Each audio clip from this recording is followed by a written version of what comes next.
Genesis 32. Jacob went on his way, and the angels of God met him. And when Jacob saw them, he said, "This is God's camp." So he called the name of that place Mahanaim. And Jacob sent messengers before him to Esau his brother in the land of Seir, the country of Edom, instructing them, "Thus you shall say to my lord Esau, Thus says your servant Jacob, I have sojourned with Laban and stayed until now. I have oxen, donkeys, flocks, male servants and female servants. I have sent to tell my lord, in order that I may find favor in your sight." And the messengers returned to Jacob, saying, "We came to your brother Esau, and he is coming to meet you, and there are 400 men with him." Then Jacob was greatly afraid and distressed. He divided the people who were with him and the flocks and herds and camels into 2 camps, thinking, "If Esau comes to the one camp and attacks it, then the camp that is left will escape." And Jacob said, "O God of my father Abraham, and God of my father Isaac, O Lord, who said to me, Return to your country and to your kindred, that I may do you good. I am not worthy of the least of all the deeds of steadfast love, and all the faithfulness that you have shown to your servant. For with only my staff I crossed this Jordan, and now I have become 2 camps.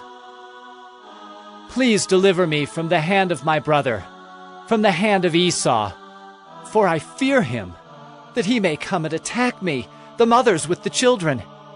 But you said, I will surely do you good, and make your offspring as the sand of the sea, which cannot be numbered for multitude." So he stayed there that night, and from what he had with him he took a present for his brother Esau, 200 female goats and 20 male goats, 200 ewes and 20 rams, 30 milking camels and their calves, 40 cows and 10 bulls, 20 female donkeys, and 10 male donkeys. These he handed over to his servants, every drove by itself, and said to his servants, "Pass on ahead of me, and put a space between drove and drove." He instructed the first, "When Esau my brother meets you and asks you, To whom do you belong? Where are you going? And whose are these ahead of you? Then you shall say, They belong to your servant Jacob. They are a present sent to my lord Esau. And, moreover, he is behind us." He likewise instructed the second and the third and all who followed the droves.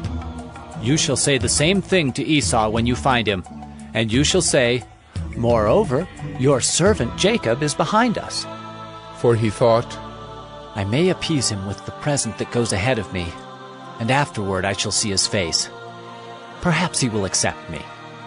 So the present passed on ahead of him, and he himself stayed that night in the camp.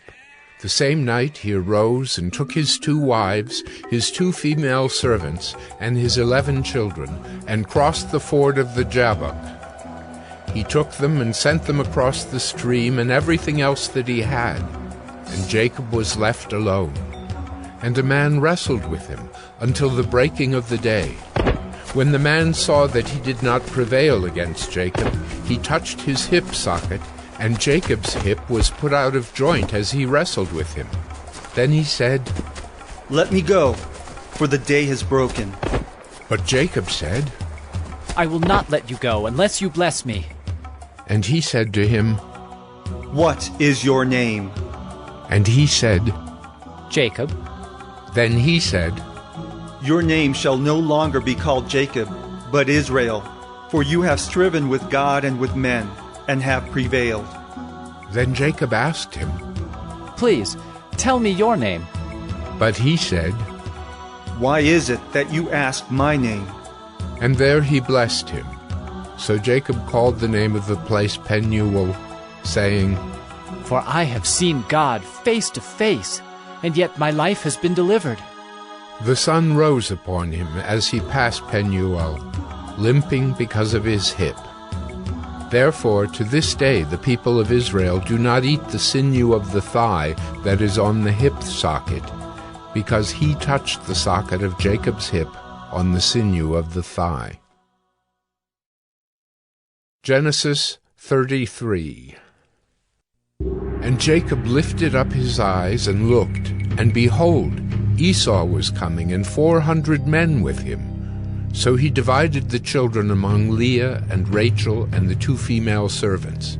And he put the servants with their children in front, then Leah with her children, and Rachel and Joseph last of all. He himself went on before them, bowing himself to the ground 7 times, until he came near to his brother. But Esau ran to meet him, and embraced him, and fell on his neck, and kissed him, and they wept. And when Esau lifted up his eyes, and saw the women and children, he said, "Who are these with you?" Jacob said, "The children whom God has graciously given your servant." Then the servants drew near, they and their children, and bowed down.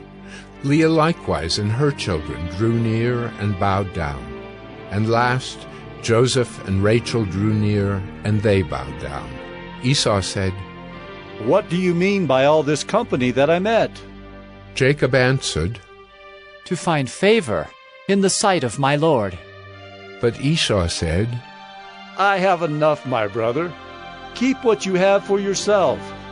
Jacob said, "No, please.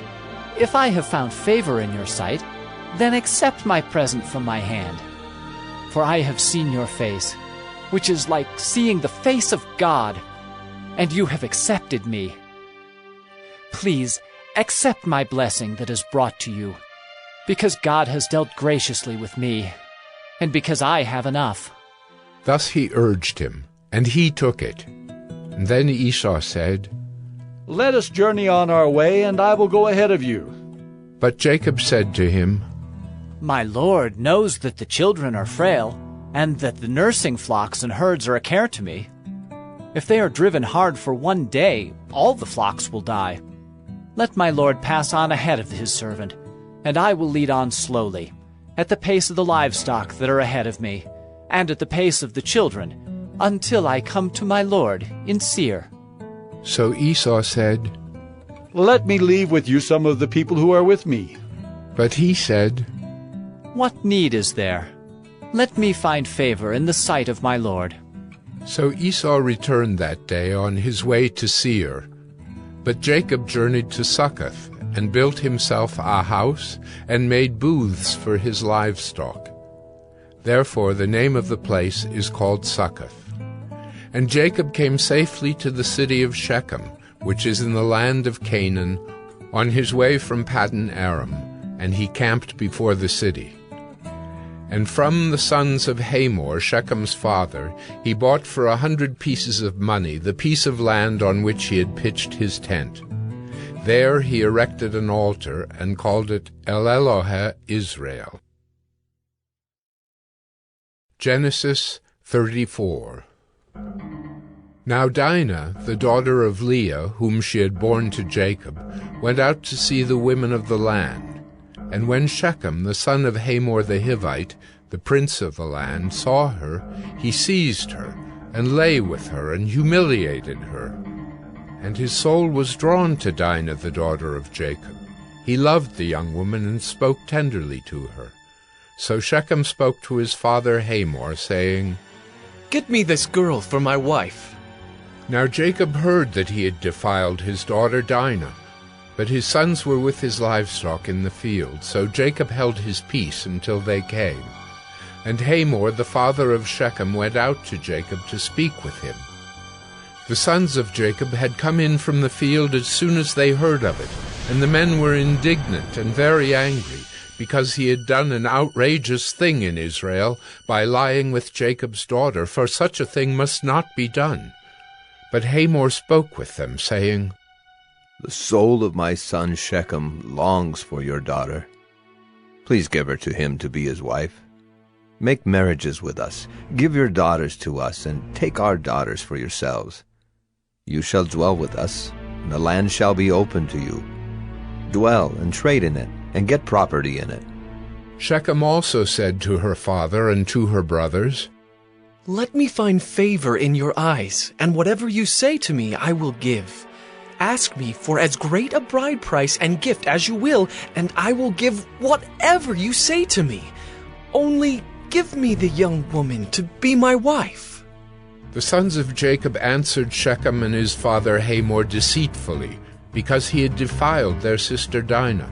They said to them, "We cannot do this thing to give our sister to one who is uncircumcised, for that would be a disgrace to us. Only on this condition will we agree with you, that you will become as we are by every male among you being circumcised."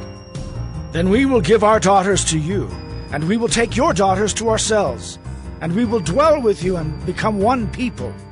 But if you will not listen to us and be circumcised, then we will take our daughter, and we will be gone." Their words pleased Hamor and Hamor's son Shechem, and the young man did not delay to do the thing, because he delighted in Jacob's daughter.